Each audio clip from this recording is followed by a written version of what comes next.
Maxoutil.com, un max d'outils à prix mini, présente. Sud Radio, le journal des sports.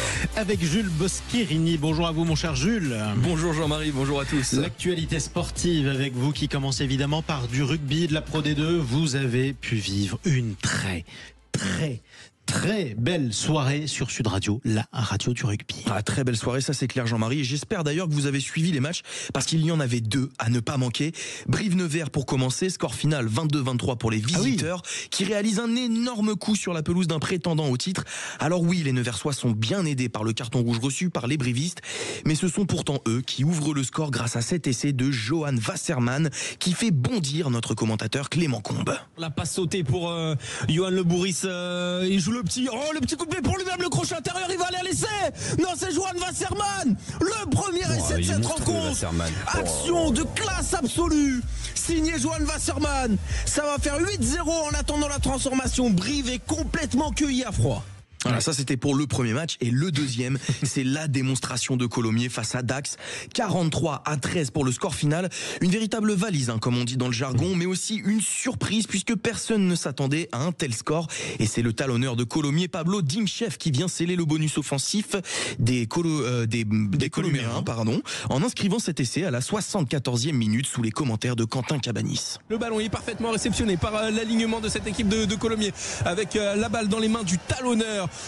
C'est Pablo Dimchev qui conduit ce regroupement et ça finit dans l'embut, Alexandre. Et c'est pour Colomiers qui prend le large dans cette rencontre 27-16. Il reste 6 minutes à jouer et avec la transformation ça pourrait faire 29-16. Le score en serait quasiment scellé, Alexandre. En tout cas, Colomiers qui retrouve le point du bonus offensif. Et dans les autres matchs, on notera la défaite de Grenoble face à Provence Rugby 24-18. Un revers qui n'empêche pas Grenoble pourtant de conserver la tête du championnat. Oui, sacré championnat que ce championnat de France de Pro D2. On vous le recommande d'ailleurs tous les vendredis sur Sud Radio, la radio du rugby. Maintenant, on passe à la Coupe d'Europe. Enfin, plus que l'Europe désormais, la Champions Cup. C'est aujourd'hui sur Sud Radio. Ouais, avec cette affiche entre Clermont et les Bristol Bears à 16h15. Et c'est d'ailleurs le match que vous pourrez suivre sur Sud Radio, la radio du rugby. Un rendez-vous à ne pas manquer, d'autant plus que Clermont a l'occasion de se qualifier en cas de victoire alors qu'ils ne sont que... Ils pourraient viser la 3e place. Le match est donc d'une importance capitale pour la suite de la saison, comme l'explique Christophe Furios. C'est un match probablement qui va compter dans le restant de la saison de la même façon que celui de Pau. Pau sera important. Parce qu'après tu dis à la petite trêve et après on bascule sur la seconde partie de la saison et sur la fin de saison. Donc c'est des matchs qui doivent être marqueurs.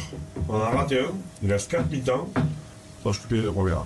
Voilà, on va s'occuper des 2 premières, le message est clair. Oui, c'est vrai, il leur laisse pas le choix, en quelque sorte. Toujours du rugby, évidemment, mais maintenant du football. Le LOSC, Lille, qui poursuit sa belle série en Ligue 1. Une victoire 2-1 face à l'OGC Nice pour monter sur le podium et surtout qui porte l'invincibilité des Lillois à 21 rencontres, toutes compétitions confondues. De quoi préparer de la meilleure des manières le déplacement à Anfield en Champions League mardi soir.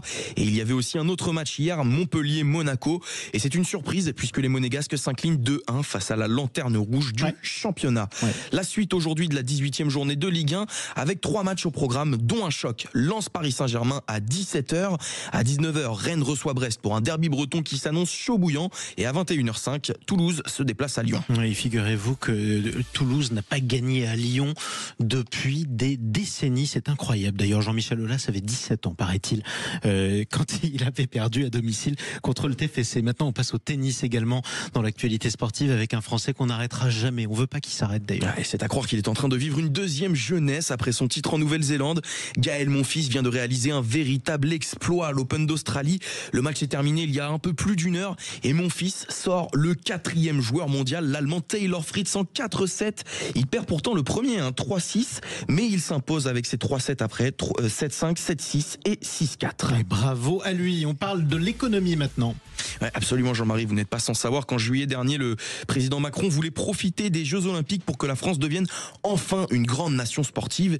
Et c'était pour le plus grand bonheur des fédérations et des clubs. Sauf que voilà, 6 mois plus tard et 2 premiers ministres pour une loi de finances du budget, le monde du sport vient de se prendre un véritable uppercut. Vincent Chaudel, le président de l'Observatoire du Sport Business, nous explique tout cela. Son budget 2025 devrait passer de 909 à 607 millions d'euros, moins de 33%. Ce n'est pas un coup de rabot, mais une amputation. Oubliez le dispositif des 2 heures de sport en plus au collège. Petite lueur d'espoir, le Sénat, déterminé à limiter la dégradation des finances, vient d'adopter à l'unanimité et contre l'avis du gouvernement un amendement pour récupérer 80 millions d'euros via le service national universel.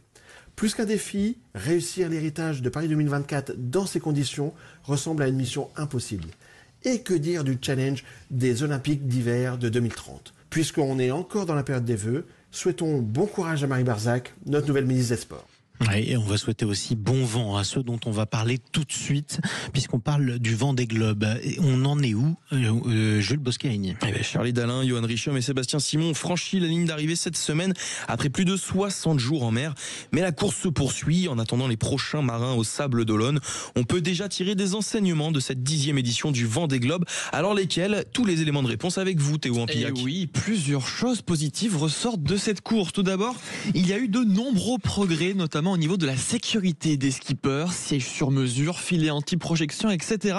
Autant de moyens qui permettent aux marins de rentrer en un seul morceau et surtout d'éviter les drames. Ensuite, un immense travail de fond a été réalisé par les ingénieurs pour rendre les IMOCA encore plus rapides. Coque allégée, foiler en carbone, des améliorations techniques qui portent leurs fruits puisque Charlie Dalin a explosé de 10 jours l'ancien record d'Armel Lecléache qui datait de 2017.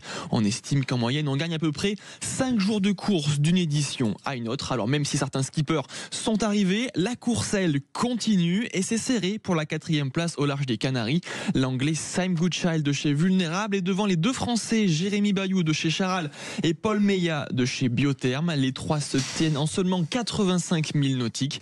Ils devraient arriver aux alentours d'une dizaine de jours, d'ici une dizaine de jours au Sable d'Olonne. Merci beaucoup Théo Ampillac. Et à noter que demain nous recevrons Charlie Dalin, le vainqueur de cette 10e édition du Vendée Globe, dans le Grand Matin Week-end sur Sud Radio. À 9h, invité exceptionnel. Il a fait le tour du monde et il l'a fait plus vite que les autres. C'est un sacré exploit quand même quand vous faites ça en solitaire.